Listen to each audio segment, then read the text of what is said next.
Robb Stark, the young wolf king in the north. Fans love to paint him as a hero, a great leader who fought for justice. But to me, Robb Stark is one of the most overrated characters in Game of Thrones. And here's why. Robb was an oath-breaker. He swore to House Frey, promised marriage to secure their loyalty, and then broke that promise because he fell in love. In Westeros, oaths aren't just words, they're survival. Breaking that deal didn't just offend Walder Frey, it doomed Robb, his army, and even his family. The Red Wedding wasn't just bad luck, it was the consequence of Robb's betrayal.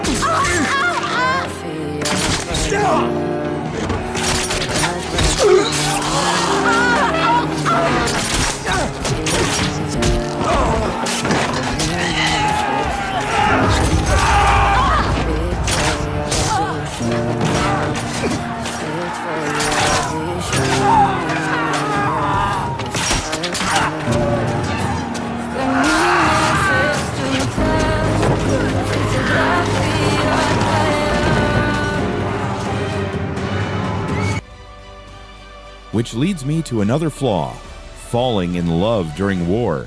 A king at war cannot afford distractions, but Robb put his personal feelings above his crown. His decisions weren't about the North, they were about himself. And in the Game of Thrones, that selfishness is fatal.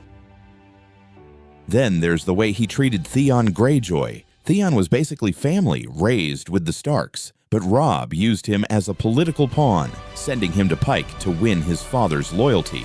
It was a reckless gamble that backfired horribly. Yes, Theon betrayed him, but let's be real. Robb set the stage for that betrayal by putting him in an impossible position. He has to die. The Karstarks are Northmen. They won't forgive the killing of their lord. Your mother's right. If you do this, the Karstarks will abandon you. You tended to their wounds. You brought them supper.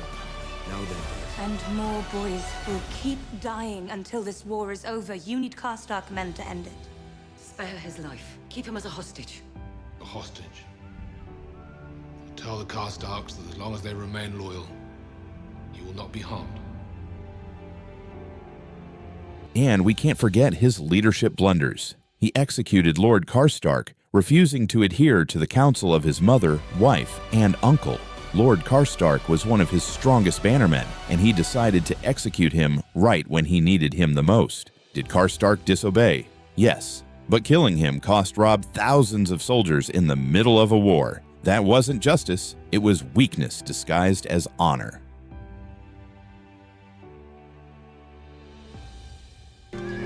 So let's be honest, Robb Stark wasn't the great leader people claim he was. He was an oath-breaker, a distracted lover, a careless strategist, and a king who put his own desires above his duty. And in Game of Thrones, that's the kind of behavior that doesn't just lose you a crown, it gets you killed. That's why I hate Robb Stark. Please subscribe to my channel.